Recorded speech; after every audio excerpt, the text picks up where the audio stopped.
Another day, another Illinois in Focus Daily. Good morning. I'm Greg Bishop with you each and every weekday morning. Note, this is pre-recorded, so we're not live. People just now jumping in, seeing this as a premiere. It is the entirety of Illinois in Focus, but had something else going on this morning.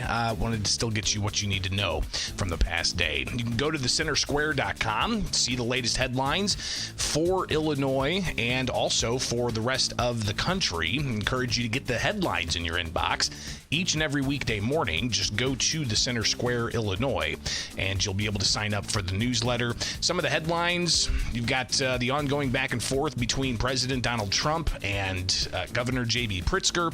You've got now a government shutdown and the ongoing issues around immigration and public safety. So all of those things we're going to tackle at thecentersquare.com and how you, the taxpayer, are impacted by state government. So stay tuned. We've got a lot to get to. Again, I want to encourage you to wake up with us here with Illinois in Focus Daily as we break things down for you to get your day going in the land of Lincoln. All right, I'm Greg Bishop, editor of the Center Square. Thanks for being here each and every weekday morning for Illinois in Focus Daily.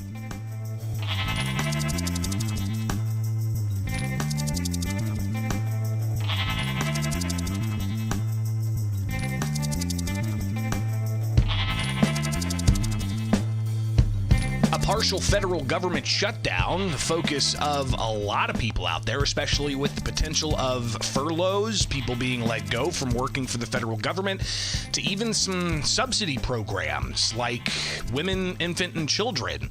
Will funding continue for that? Well, we've got a whole host of things to tackle here, especially with the reaction from the White House and Governor J.B. Pritzker right here in Illinois with Illinois in Focus Daily. With you each and every weekday morning.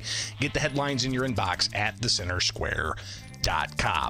So we talked about this Wednesday morning as at 12:01 Wednesday morning, federal government partially shut down and all the different things that are still going to be going out. Mail is still going to be delivered. Social Security checks are still going to be processed. However, if you need to do some changes for your Social Security information, there might be some delays. You've got a whole host of other things, the farming programs and military, some saying that the military is not going to get paid. But border and immigration, they say that they've got enough funds to continue forward with some of their social media messaging. So clearly, a lot of uncertainty here as to how long this is going to take to get to an agreement.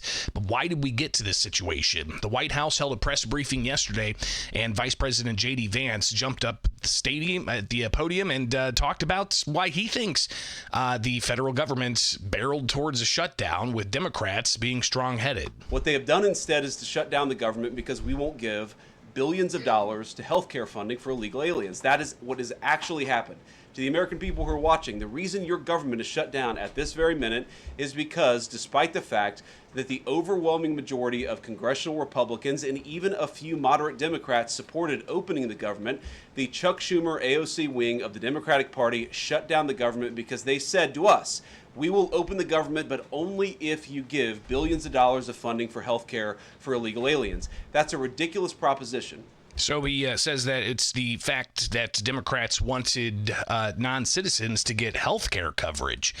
Democrats have said that's not true.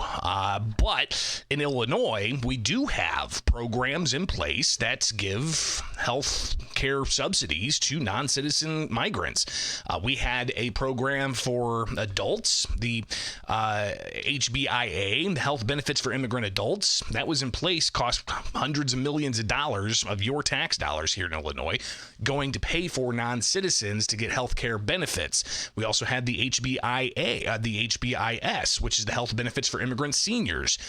Audits of both of those programs showed program overruns and things going above and beyond what was budgeted. Hundreds of millions of dollars, 200+% increase, plus a whole host of problems with the verification of those individuals getting your subsidies. So clearly you've got the cost happening in here in Illinois where it did happen. So while national Democrats say that it's not true that Democrats wanted to have health insurance be covered, by taxpayers or shut the government down. You've got that happening in Illinois. Now, Governor Pritzker has, after audits, shored up the programs. We no longer have the health benefits for immigrant adults program, 42 to 65, I believe, or is it 45 to 62? The health benefits for immigrant seniors, though, 62 and up, that is still in place, and they've budgeted about $140 million for that. But that's just part of the cost of all of the non-citizen subsidies that the state of Illinois has been providing. But we're not talking about the state budget. We're talking now about the federal budget. So no continued resolution was agreed upon. Democrats didn't vote for it. Republicans staying strong in their position as well. Governor J.B. Pritzker sounding off on why he thinks that the federal government shut down. The issue with the shutdown, as you know, is that the agencies don't get reimbursed for the services that they provide. So if the shutdown goes on for some period of time, that's where you'll see the problem. We also have, as you know, 45,000 people, you may know, 45,000 people in the state of Illinois who are being furloughed as a result of that shutdown. And then I'll just take it up 10,000 feet to remind everybody that why this shutdown is taking place. The President of the United States decided to shut down the government because he's unwilling to sit down with Democrats to discuss things, and he thinks that the right thing to do is simply to fold his arms and let people go without pay, to get furloughed, and let all the services that people rely upon shut down. I think that's wrong, and I think that instead, because you need Democratic votes to get something done here, that he should simply sit down with the leaders and actually hash out a deal. He wrote a book, or supposedly wrote a book, called The Art of the Deal, and says he's a great deal maker. Time to go to work. So Pritzker saying that the federal government shutdown is because of the inability for the Trump administration to be open to listening to Democrats. He continued on with another question about the government shutdown.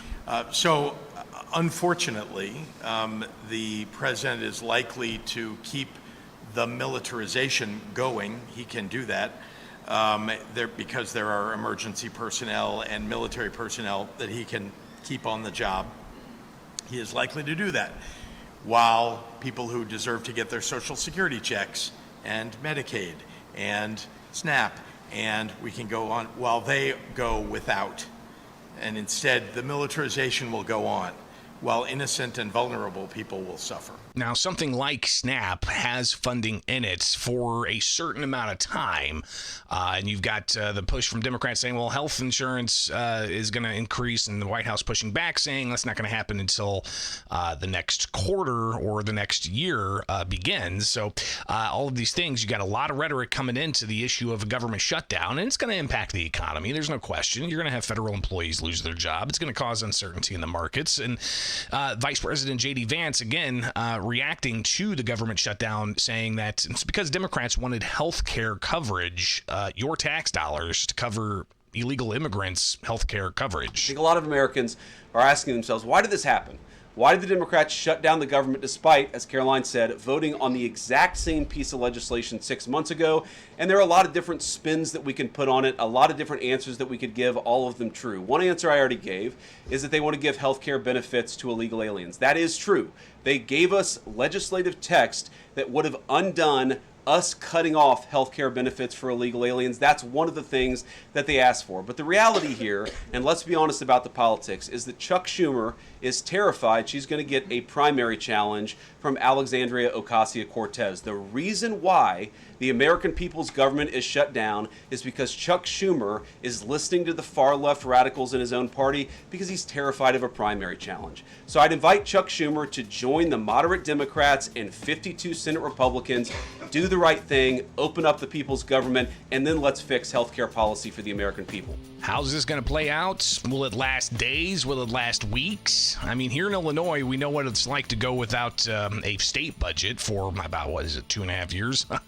We were on autopilot back then. I don't know if it's the same story for the federal government, so we'll see what happens here with Illinois in Focus Daily. Wake up with us each and every weekday morning here for the latest from the Center Square.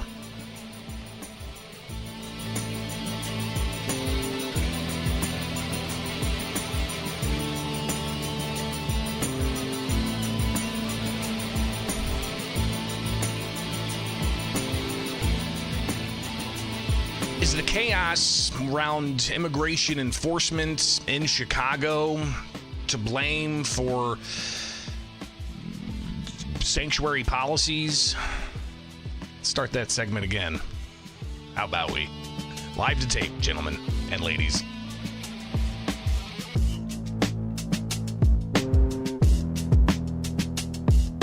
Are the state's sanctuary policies to blame for the chaos around immigration enforcement in Chicago? It's Illinois in Focus Daily. I'm Greg Bishop with you each and every weekday morning. Not live this morning, but you can join us most mornings live at around 8 o'clock. We go here on YouTube with the Center Square and Illinois in Focus Daily. So we've talked a lot about immigration enforcement. I mean, the prospect is that there's going to be military troops deployed in Chicago to protect federal personnel and federal property from unruly protests that turn violent. We've seen that happen in California. We see it happening in Portland. President Donald Trump says Chicago desperately needs the military. But Democratic leaders, Governor J.B. Pritzker, Mayor Brandon Johnson, they're pushing back, saying there's no emergency here. The military is not welcomed. But they've also gone further to say that ICE should go because ICE has increased enforcement efforts in the state of Illinois and around Chicago because of the state's sanctuary policies. That's according to the border czar, Tom Homan. We're going to tackle this in a couple of different ways. Number one, immigration policy in Illinois, the sanctuary policies. Legislator, Republican, wanting to change that. And then you've got another issue about the protests around immigration enforcement and how that has gotten out of hand in Illinois. So we've got, first up, State Representative C.D. Davidsmeyer. He filed a bill and talked about it earlier this week where he wants to undo the Trust Act. And the Trust Act is the measure that essentially said state and local law enforcement cannot cooperate with federal immigration enforcement. So it's something Democrats said when they passed it. They want to make sure that immigrant families don't fear going to police to report crimes. If they're the victim of crimes, they should have the ability to go and discuss that with law enforcement without fear of possibly being turned over to Immigration and Customs Enforcement. So that's the rationale behind the law. But those who oppose it say it's really just making the state a sanctuary for illegal immigrants to hide, and also prohibiting criminally illegal aliens who a local jail may jail temporarily from reaching out to local or to federal law enforcement to say, hey, we've got an illegal immigrant here we picked up for a crime. Please come in and process them through Immigration and Customs Enforcement. So Representative C.D. Davidsmeyer, he wants to essentially end the state's sanctuary policies. This law, the Trust Act, is the reason why federal authorities have come to Illinois. It's because Governor Pritzker has made it illegal for our local law enforcement to enforce federal laws. The reality is that Governor Pritzker is more concerned about building his progressive national image than he is about protecting Illinois families from murderers and rapists. Now, the prospect of that happening in Illinois, of them reversing the Trust Act, may not be realistic. But last week in the city of Chicago, during the city of Chicago City Council meeting, you had Alderman Raymond Lopez flash back to January, where he and another alderman were trying to get the city's welcoming ordinance to change to say that local police can cooperate with federal immigration officials if so-and-so is arrested on some pretty heinous crimes, including rape and, human trafficking and murder and such. Here's Raymond Lopez last week in the Chicago City Council. And when they knock on the door for someone who they're looking for, and the wrong person answers, that's the person that gets taken away. You challenge them to go do that, and yet you cry here and say, we're under attack, that we're going to stand in solidarity. You should have thought about that 8 months ago, when you had the opportunity to grant in the law the transfer and custody of individuals from CPD to ICE. And as you sit here today and say, we're going to celebrate your heritage, you are the hypocrites. You are the liars. You are the ones who allowed this to happen in your communities because you had the chance to protect people and said no. So Lopez, again, highlighting essentially what Davidsmeyer said. You got a Republican and a Democrat agreeing that it's the state and local sanctuary policies that's causing and driving ICE to increase their enforcement on the streets of Chicago. So that's one issue, all right? The sanctuary policies being an issue. But also, you've got the interaction between law enforcement and protesters.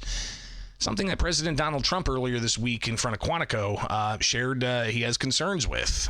And I'm like this, and people are standing, and their mouth is this far away from their mouth, and they're spitting at him, and they're screaming at him. And that soldier standing there, he wants to knock the hell out of the person, but he's not allowed to do anything. So they just stand there and they get abused. And a woman was this far away from his face, and she started spitting in his face, and he's not allowed to do anything. If it's okay with you, generals and admirals, I've taken that off. I say, they spit, we hit. Is that okay? I think so. They spit, it's a new thing. They spit, we hit.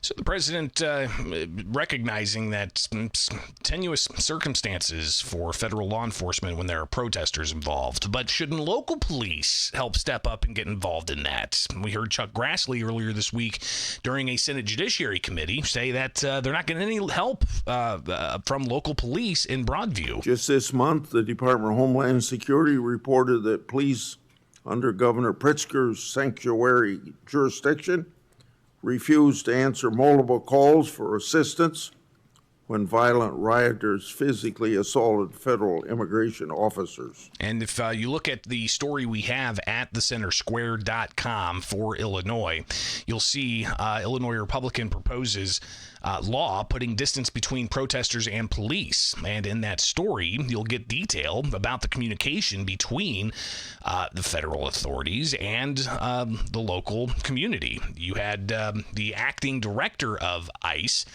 say that these rioters are laying siege and interfering with legitimate law enforcement operations. Failure to help provide relief makes you party to obstruction of justice. And Governor J.B. Pritzker, earlier this week, being asked about the communication he's had with local law enforcement from the state level, he says they're talking with local law enforcement about the issues around Broadview and ICE and protesters. Here's the governor sharing his thoughts earlier this week. I'll just add that we're in constant and consistent communication with Broadview Police, with the Broadview Mayor, offering every bit of assistance. We are providing perimeter assistance through state police, continual conversation with the governor's office and the mayor's office. They have requested certain kinds of equipment, some of which we can provide. And so, look, everything that we can do, we want to keep the people of Broadview especially safe. Even people, not just protesters, we're talking about people who are just walking their kids to school, living their lives in Broadview. Now, the governor did say people should peacefully protest, and also has encouraged people to protest, and says that they need to film what happens and narrate what happens. Well, that's raised some alarm for some state legislators. Republican state legislator Representative Jeff Kiker, he has a measure that would essentially say, listen, police, if they're involved in official activities, they need to have a 14-foot buffer between them and the public, and that's for everybody's safety. Our law enforcement officers all put on the uniform with the intent to protect and serve. And today that calling is under attack with how aggressive the rhetoric has become at the direction of our governor and the mayor of the city of Chicago.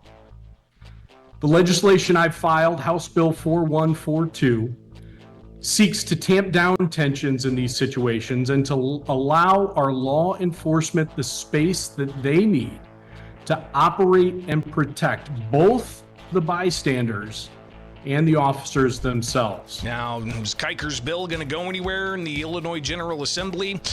Something we'll watch. They come back October 14th for the start of 6 days of fall veto session, but there's going to be a lot for us to tackle there.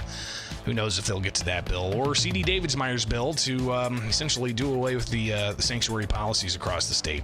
All right, it's Illinois in Focus Daily, each and every weekday morning with you here with the Center Square. All right, one last segment for you guys. On this Thursday, October 2nd,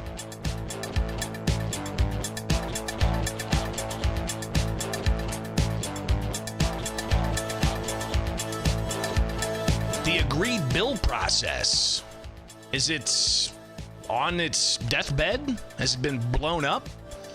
Apparently, the labor movement walking away from the table where the business community is, alongside the governor's office and legislators working on economic issues like workers' comp and unemployment insurance costs, and how labor's impacted and how the business community's impacted. We've got news this morning that the labor movement walking away from that agreed bill process. It is Illinois in Focus Daily. I'm Greg Bishop. Be here each and every weekday morning here with the Center Square and get the headlines at thecentersquare.com. So earlier this week, I got this email statement from the joint employers. They released the following statements after the AFL-CIO announced it would withdraw from the agreed bill process. What is the agreed bill process? Well, let's start off with an explanation from State Representative Dan Ugasti, who has worked with this process for some time now, and I felt he would be a good person to kind of elaborate what exactly the agreed bill process is all about. The idea is, so it deals solely with unemployment insurance issues and workers' compensation issues. Both parties come to the table with their ideas of where they believe improvements or changes need to be made, either because of the need to maintain the unemployment insurance fund and the ability to pay unemployed workers, or in workers' compensation, the balance between business and labor on a fault-free, basically a fault-free system that allows injured workers to be compensated and have their medical bills paid while recovering from injuries at work. And basically, it's maintained a balance. It's never perfectly balanced. It's never that it may not need tweaking more on one side or the other, but it's helped maintain a balance in that it won't go forward unless the sides agree. And it's basically designed to make certain that nothing goes too far one side or the other is the goal. Not that it's always worked perfectly, but it's done better than many things we have in place in other with the way we handle some other things. Now, the agreed bill process really sounds like you're getting into the weeds, and you are. I mean, covering the State House, you've got working groups of Democrats just talking about energy policy amongst Democrats. You've got working groups of Republicans that are just talking about public safety issues with Republicans. You've got the agreed bill process, which brings labor and business groups together to talk about workers' comp costs and unemployment costs and to make sure that it's nice and balanced. But back to this letter from the joint employers, and they released this statement. They weren't wanting to take part in an interview, but they said for 4 decades, the agreed bill process has set the standard in Illinois for collaboration on difficult and complex policy issues impacting the unemployment insurance and workers' compensation systems. Regardless of which political party held power, the process ensured business groups and organized labor negotiated in good faith to find common ground to protect workers, employers, and grow the economy. Whether Democrat or Republican, every administration since 1982, so the agreed bill process has been around longer than I have, has joined legislative leaders in both chambers in supporting the agreed bill process, recognizing it's a balanced approach and served Illinois well. Indeed, the process has resulted in sound policies that have led to healthy unemployment trust fund with good benefits for unemployed workers and workers' compensation system that justly provides for injured workers at an average cost for employers. For Illinois to succeed, business need an economic climate that encourages growth, which includes investing in employees. This process is working, with state leaders touting Illinois' recent economic resurgence. During a time of increasing political polarization, policymakers should be looking for ways to maintain collaboration instead of further deepening divides. While we are disappointed organized labor has chosen to lean into the politics of division. We encourage the governor's office, legislative leaders, and rank and file members to embrace compromise and communication and stand by the agreed bill process as a way for stakeholders to work through their differences and drive progress for all. Illinois and our nation need leadership, civility, and bipartisan cooperation. So that's a statement from the Joint Employers Group, and I did reach out to the leading Democrat who I know has tackled these things quite a bit, Jay Hoffman. He's a Democrat from Swansea, and he wasn't available for an interview. His office said that they couldn't make that happen, but I did get a statement, and the statement, and you can read this at thecentersquare.com, says, "I remain focused on building a stronger Illinois by engaging both labor and business, encouraging conversation and building consensus," Hoffman said. There's no question the national environment's been hostile to working families, and we need to prioritize policy within our state that uplifts workers. As we return to Springfield, I'm optimistic we will be able to appreciate stakeholder concerns, responsibly work together, and further deliver for working families. Governor J.B. Pritzker was asked about this issue Wednesday, and this is what he had to say. Yeah. This is an old methodology that's been around for a long time. It has worked in many circumstances. I understand the frustration of the leaders of the labor movement about the fact that Republicans across the country have been unwilling to actually cut deals that make sense with labor, and therefore they want action on their behalf. So I understand the perspective. I have to say we've seen the process work reasonably well in the state of Illinois before, but it's their prerogative to choose not to be part of that process. So I have yet to get anything back from the AFL-CIO of Illinois. I did call their office, left a message, sent a couple of emails to their media spokesperson. Haven't heard anything back from the AFL-CIO.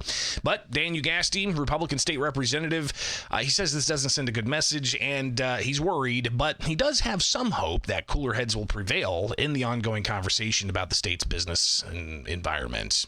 My hope is that it's not completely blown up, because in all honesty, it's overseen by the governor's office as well as the two chambers. And it's a decision on whether or not to pass legislation.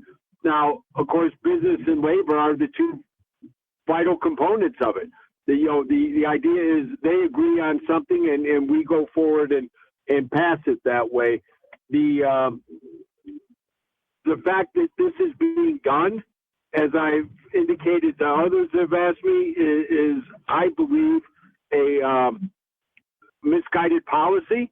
The timing for this is completely wrong, and it sends a terrible message to the nation that Illinois is going to be even more lopsided in its dealing with business, and that we're not going to be looking for additional investment or growth.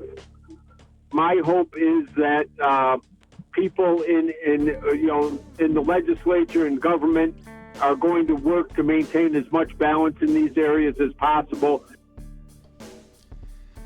How's that going to work out? Obviously, we'll be watching as the legislature returns October 14th for the start of 6 days of veto session, and then they're off for the holidays, and they come back in January where they got to put the rubber to the road and start putting together a new budget, let alone other policies that might impact employers and labor. So how this is going to play out, that's hopefully why you stay tuned to Illinois in Focus Daily right here with the Center Square.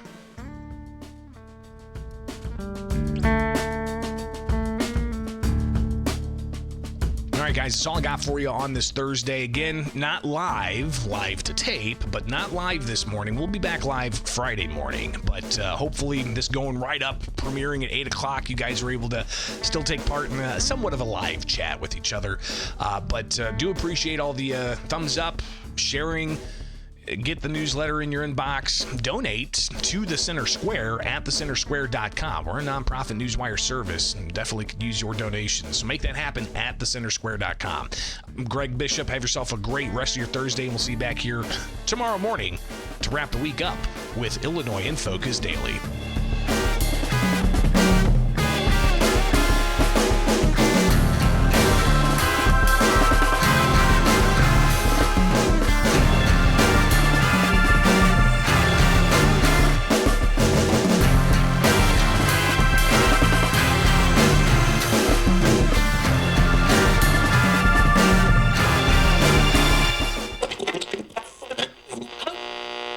call.